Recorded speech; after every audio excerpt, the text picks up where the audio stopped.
Hello बच्चों, आप सबका स्वागत है एक बार फिर से आपके ही अपने यूट्यूब चैनल स्टडी विथ विकास पाठक में। तो बच्चों, आज की वीडियो में हम लोग बात करने वाले हैं हिंदी का। तो क्लास 9th का हिंदी का जो एग्ज़ाम होने वाला है आपका, तो उसके लिए कुछ इंपॉर्टेंट हम लोग देखने वाले हैं पैसेज।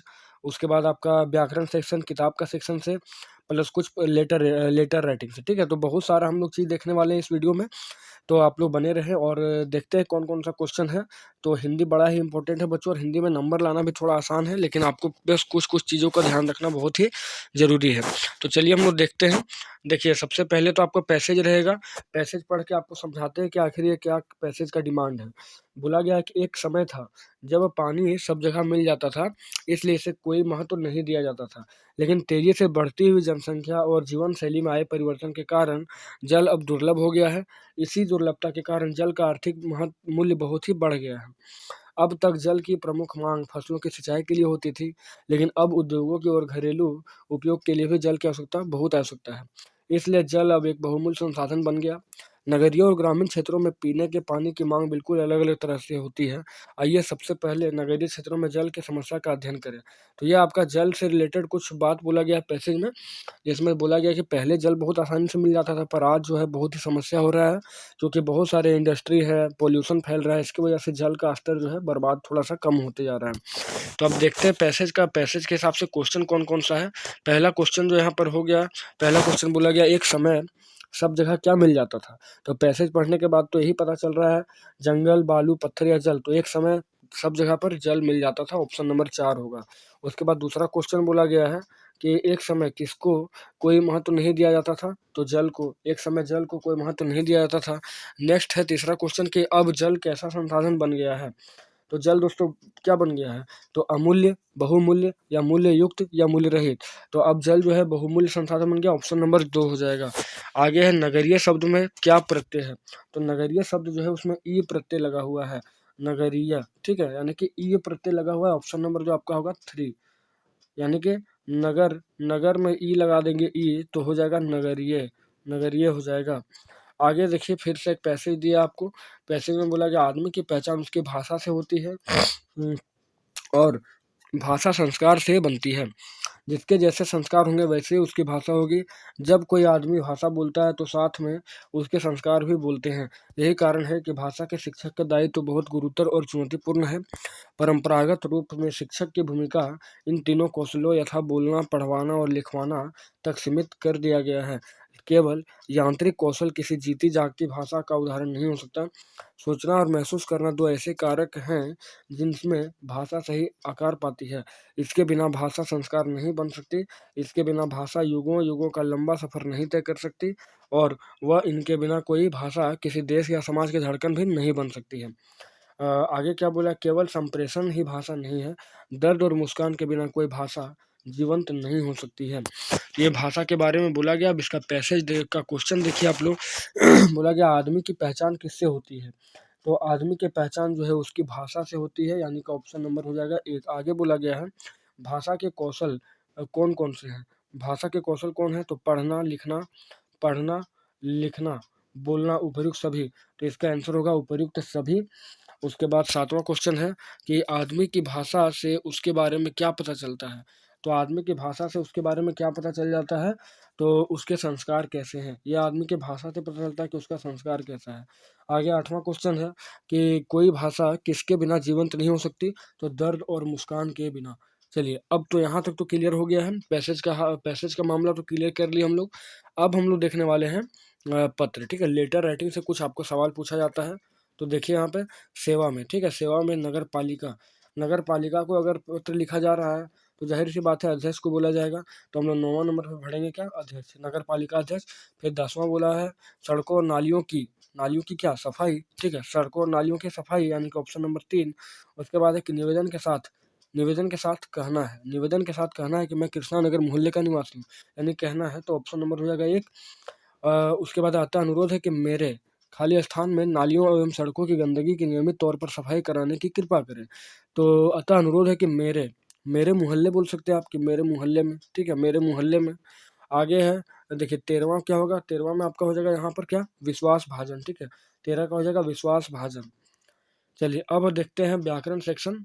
स्टार्ट हो रहा है व्याकरण। वैसे तो चलिए, अब व्याकरण में पहला क्या है 14 नंबर पे कि सम्राट का स्त्रीलिंग क्या होगा। सम्राट का जो स्त्रीलिंग होता है वो क्या होता है, तो सम्राट का स्त्रीलिंग दोस्तों जो होगा वो साम्राज्ञी हो जाएगा, ऑप्शन नंबर 3 हो जाएगा।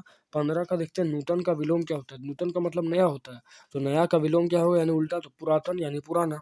उसके बाद आगे आँख का पर्यायवाची शब्द इनमें से कौन नहीं है। देखिए चक्षु है, नयन भी है, दृष्टि भी है, बच गया आपका कर्ण। तो कर्ण जो होता है वो आँख का पर्यायवाची नहीं होता है। नेक्स्ट है पुस्तक का बहुवचन क्या होगा, तो पुस्तक का बहुवचन जो होगा सही बहुवचन पुस्तकें हो जाएगा। नेक्स्ट क्वेश्चन है प्रसाद। प्रसाद का सही अर्थ क्या है, तो प्रसाद मतलब एक होता है भोग, ठीक है, पूजा पाठ के बाद जो भोग मिलता है उसको प्रसाद कहते हैं। तो आप देखिए उससे रिलेटेड कोई ऑप्शन नहीं है, तो प्रसाद, प्रसाद और प्रसाद का मतलब हो जाएगा भोग प्लस भक्ति, भोग और भक्ति। आगे देखेंगे एड़ी चोटी एक करना, मुहावरे का अर्थ क्या है। एड़ी चोटी, तो अभी अभी आप लोग भी तो एड़ी चोटी लगा रहे होंगे ना ये एग्जाम के लिए, ठीक है। तो एड़ी चोटी का मतलब होता है अत्यधिक परिश्रम करना। उसके बाद अगर अगला क्वेश्चन है आँख का तारा होना, इसका मतलब क्या है, तो अत्यधिक प्यारा होना, अत्यधिक प्यारा होना। अगला है कि निम्न में सरल वाक्य का उदाहरण यहाँ से कौन सा है, तो पानी बरस रहा है। फिर अब वर्षा हो रही है और लग गया, यह संयुक्त बात हो जाएगा। शिक्षक ने कहा कि कल वर्षा होगी। तीसरा काश आज वर्षा होती, तो इसमें डबल डबल वर्ड है सब में, ठीक है। बाकी आपका पानी बरस रहा है, यही आपका सही आंसर हो जाएगा सरल वाक्य। नेक्स्ट बोला मानव का सही विशेषण यहाँ पर क्या होगा। मानव का सही विशेषण जो है वो क्या होगा, तो मानवीय हो जाएगा, ऑप्शन नंबर 2। फिर निम्न में कौन परिमाणवाचक विशेषण है। परिमाणवाचक, इसमें से आपको क्वांटिटी दिया रहेगा कुछ। देखिए तो ये हो जाएगा आपका 1 किलो आलू, परिमाण दे रखा है 1 किलो आलू। आगे है निर उपसर्ग से निर्मित शब्द यहाँ पर छाटिया है। निर उपसर्ग से निर्मित शब्द कौन सा है, तो निर उपसर्ग से बोला गया है निषेध, ठीक है, निषेध, निर से निषेध बना हुआ है। आगे आई प्रत्यय किसमें लगा हुआ है, तो भलाई, भली, उपजाऊ या पहाड़ी, तो आई प्रत्यय जो दोस्तों है वो भलाई में लगा हुआ है। नेक्स्ट क्वेश्चन अब किताब का स्टार्ट हो रहा है। किताब बोला कि दो बैलों की कथा के आधार पर सबसे अधिक बुद्धिहीन पशु यहाँ पर कौन है। सबसे अधिक बुद्धिहीन पशु, ठीक है, सबसे अधिक बुद्धिहीन यानी जिसके पास बुद्धि नहीं है, तो वो क्या हो जाएगा, गधा, गधा हो जाता है।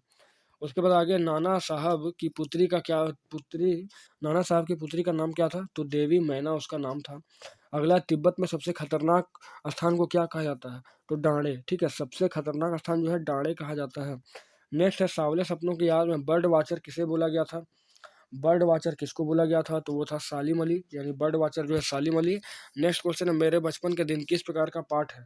मेरे बचपन के दिन जो है किस प्रकार के पाठ है, तो जो दोस्तों है संस्मरण, ऑप्शन नंबर 4 हो जाएगा। अगला है 31वां नंबर की महादेवी वर्मा को, महादेवी वर्मा जो है को कविता सुनाने पर पुरस्कार स्वरूप उसको कैसा कटोरा मिला था, तो उसको चांदी का कटोरा मिला था, यानी कि 21 का हो जाएगा 2 नंबर। उसके बाद आगे कबीर के अनुसार मानसरोवर क्या है।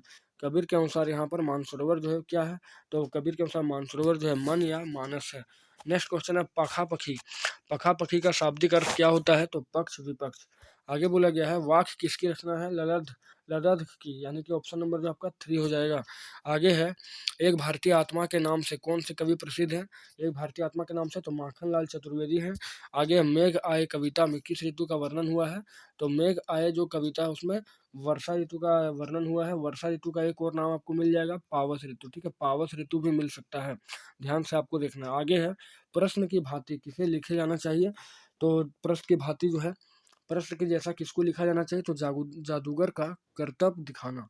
उसके बाद आगे है कि माटी वाली पाठ के लेखक का नाम क्या है, तो माटी माटी वाली लेखक का जो नाम है वो विद्यासागर नौटियाल है। नेक्स्ट क्वेश्चन है 39 नंबर के रीढ़ का हड्डी एकांकी में उमा की माँ का नाम क्या है।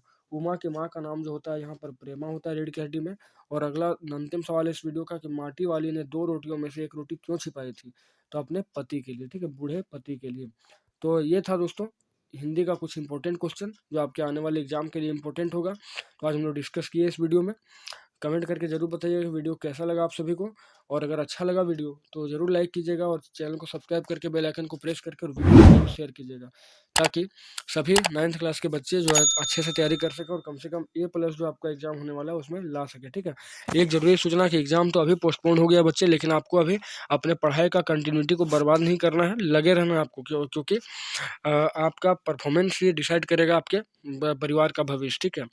क्योंकि यहाँ पर आपके परिवार लोग जो बहुत मेहनत करते हैं, तो उनके उम्मीद पर खरा उतरना है बच्चों, ठीक है। तो चलिए इसी बात के साथ मिलते हैं आपसे एक नेक्स्ट वीडियो में।